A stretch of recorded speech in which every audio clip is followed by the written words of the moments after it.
د کرنې او مالدارۍ وزارت له لوري د نړیوال بانک په 48 میلیون افغانیو مالي لګښت د ننګرهار ولایت د کرنې ریاست د څېړنیز نوي او شیشمباغ فارمونو لپاره ودانۍ جوړې او نن د یو لړ مراسمو په ترڅ کې ګټې اخیستنې ته وسپارل شوې. ننګرهار والي حیات الله حیات او د کرنې او مالدارۍ وزیر نصیر احمد دراني د یو شمېر نورو مسؤلینو په ملتیا لومړی د نوي څېړنیز فارم ودانۍ او ورسره جوړ شوي ملحقات ګټې اخیستنې ته وسپارل او وروسته د شیشمباغ څېړنیز فارم لپاره جوړه شوې ودانۍ ګټې اخیستنې ته وسپارله. د ننګرهار ولایت د کرنې او مالدارۍ رئیس نور الله سباوون وویل نوی څېړنیز فارم په 9 هکټاره ساحه کې شتون لري چې دې فارم ته څه باندې 14 میلیون افغانیو په لګښت د نړیوال بانک لخوا د یو کال په موده کې ودانۍ جوړه چې 4 اداري خونې د موټرو تمځای امنیتي خونه د سړکونو جغلندازي د ویلو پخول او نور ضروري چارې پکې شامل دي چې 2000 کسان ترې په مستقیم او غیر مستقیم ډول ګټه اخلي. نوموړي زیاته کړه د شیشمباغ څېړنیز فارم په 8 هکټاره ساحه کې شتون لري چې د څه باندې 22 میلیون افغانیو په لګښت ورته د نړیوال بانک په مالي مرسته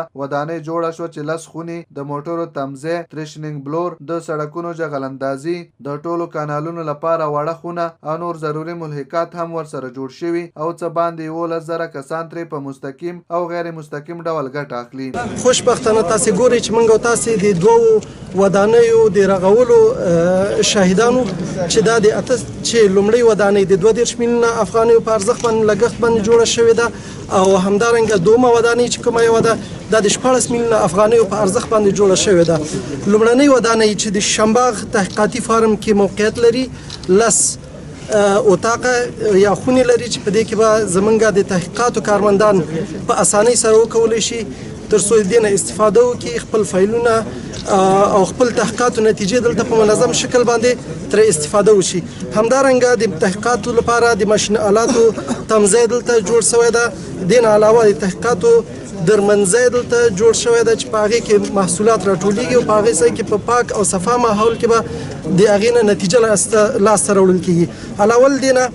د تحقیقاتي ماشین آلاتو لپاره د ترمیم ورکشاپ د 2000 مترو په شاوخوا باندې سړکونه او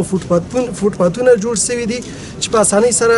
زمونږ تحقیقاتو همکاران کولی شي په دې کې وګرځي او د تحقیقاتو د فارم نه ډیټا یا ارقام راټول کړي. په همدې حال کې د ننګرهار والي حیات الله حیات او کرنې او مالدارۍ وزیر نصیر احمد دراني او نورو مسؤلینو له لوري 225 بزګرانو ته د یوریا او ډي پي سره 460 بزګرانو ته زراعتي وسایل چې پکې بیلابیل توکي شامل وو ویشل. مسؤلینو د یادو ودانیو د ګټې اخیستنې وروسته د ویش ترڅنګ د فارمونو د بیلابیلو برخو څخه هم لیدنه وکړه چې د کرنې ریاست د استازو له لوري ورته معلومات ورکول کېدل.